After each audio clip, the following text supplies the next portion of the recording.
8 grade अभ्यास पुस्तिका सामाजिक विज्ञान कक्षा 7।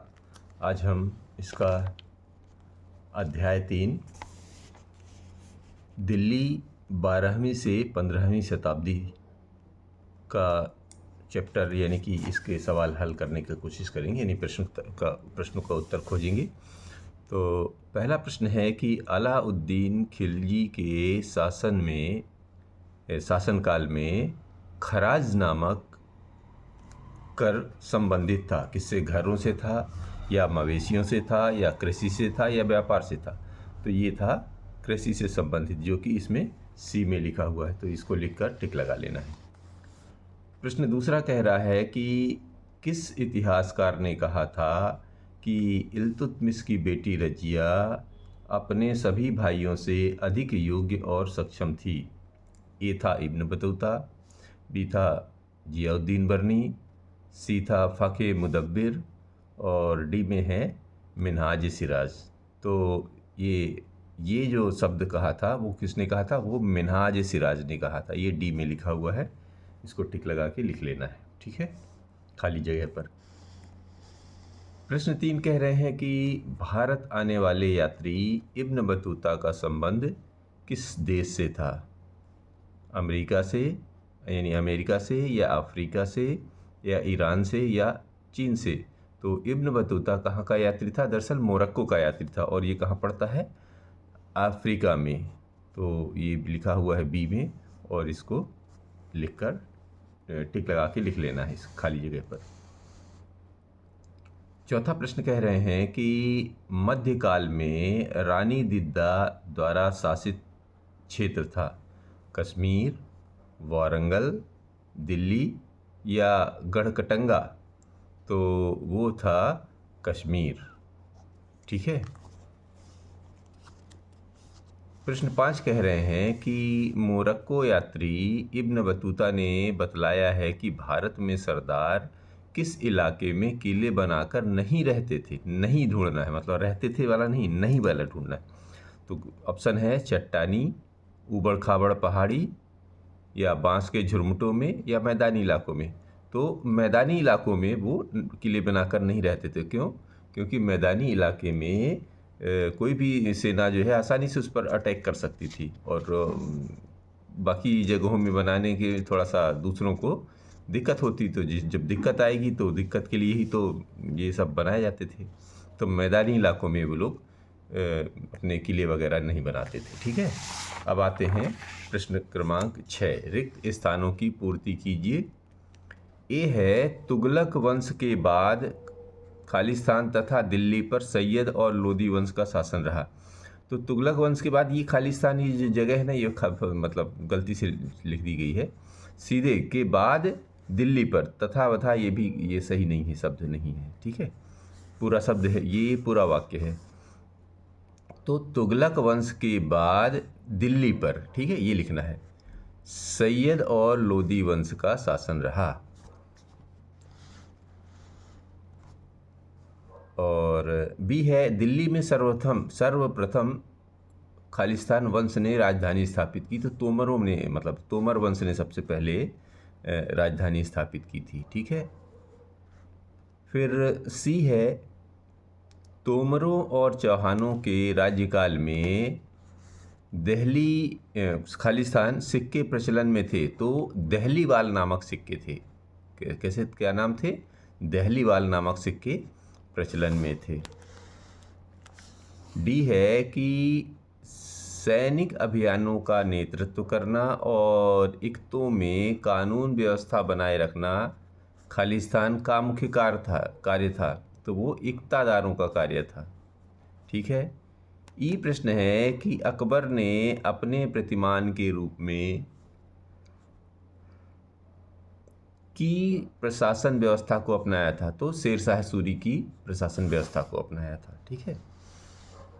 तो यहाँ शेरशाह सूरी भर लेना है। अब प्रश्न 7 है कि दिल्ली के सुल्तानों के बारे में हमें जानकारी किन साधनों से प्राप्त होती है?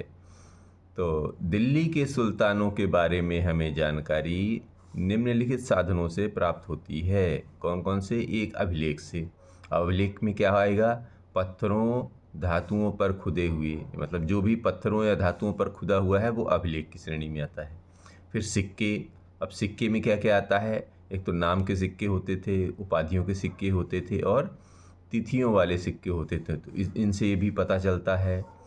तीसरा था स्थापत्य कला। स्थापत्य कला में क्या क्या आएगा? इमारतों, यानी जो बड़ी उस समय की इमारतें थी, मस्जिदों, किलों और मकबरों, इनसे स्थापत्य कला का पता चलता है। फिर तथा तवारीख। तवारीख क्या था? जैसे कि एक उदाहरण लिख के बताया गया कि तारीख़ फ़िरोज़ शाही, ये जो बनाए जाते थे, जो ये इन पर तवारीख जो लिखी जाती थी, उन सब के अध्ययन से पता चलता था, ये सब जानकारी पता चलती थी। ठीक है, ये आदि।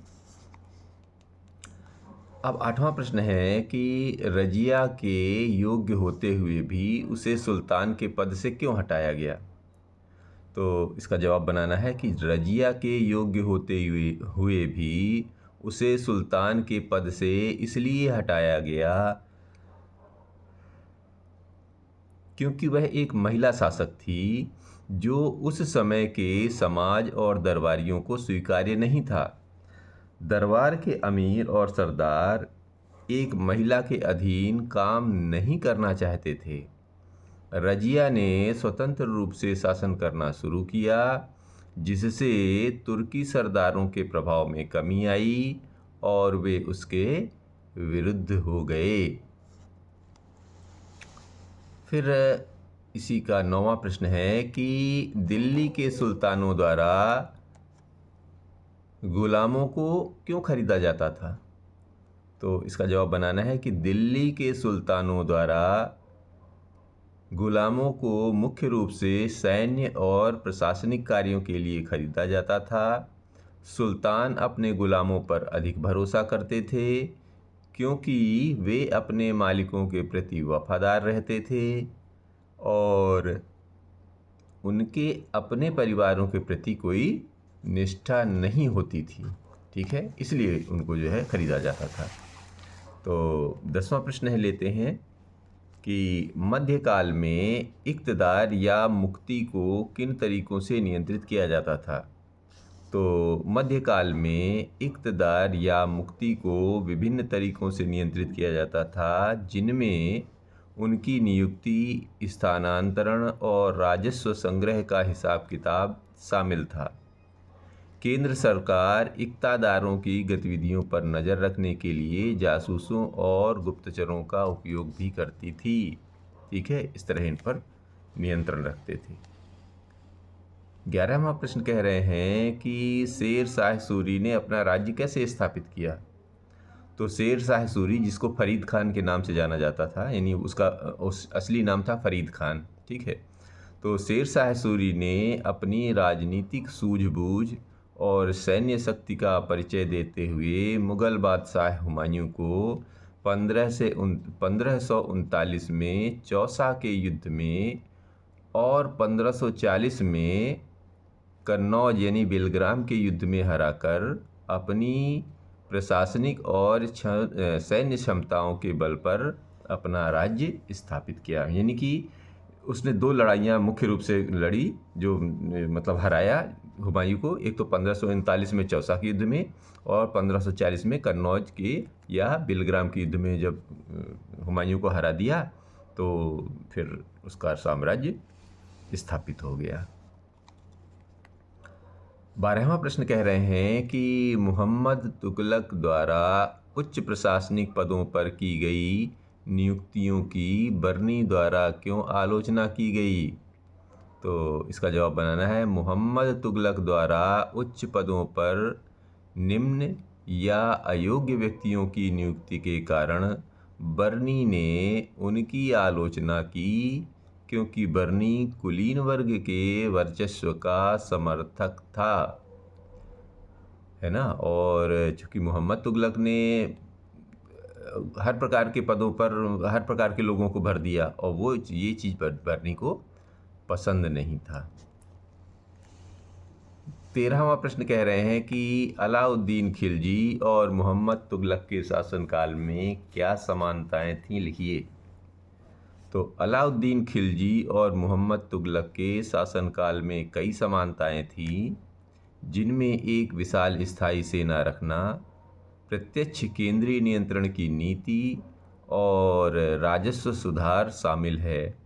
दोनों ही अत्यंत महत्वाकांक्षी शासक थे, जिन्होंने बड़े पैमाने पर आर्थिक और प्रशासनिक प्रयोग किए।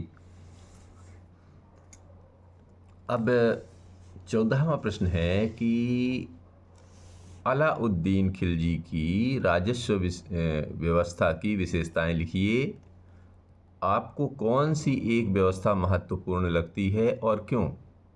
तो इसका जवाब बनाना है कि अलाउद्दीन खिलजी की राजस्व व्यवस्था की मुख्य विशेषताएं भूमि की माप विस्वा के आधार पर आधारित थी।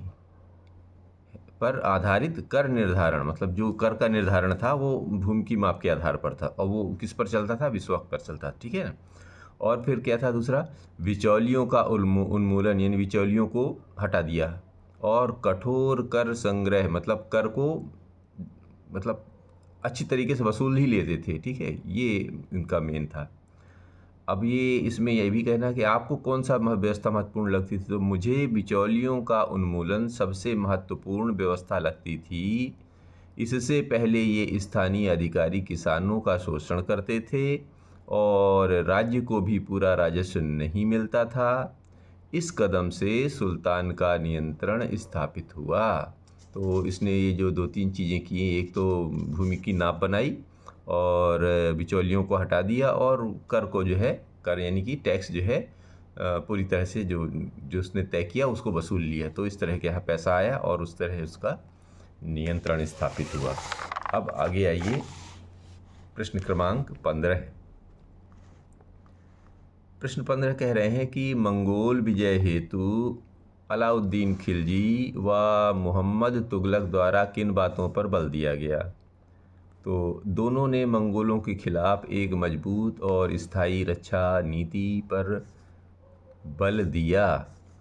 अब कैसे दिया, ज़रा ध्यान से देखते हैं। एक तो अलाउद्दीन खिलजी के बारे में लिख लेते हैं, फिर लिख लेते हैं मोहम्मद तुगलक के बारे में। तो अलाउद्दीन खिलजी के बारे में लिखना है, उन्होंने एक बड़ी और स्थायी सेना रखी, किलों की मरम्मत की, नए किले बनवाए और अनुभवी सेनापतियों को सीमा पर नियुक्त किया।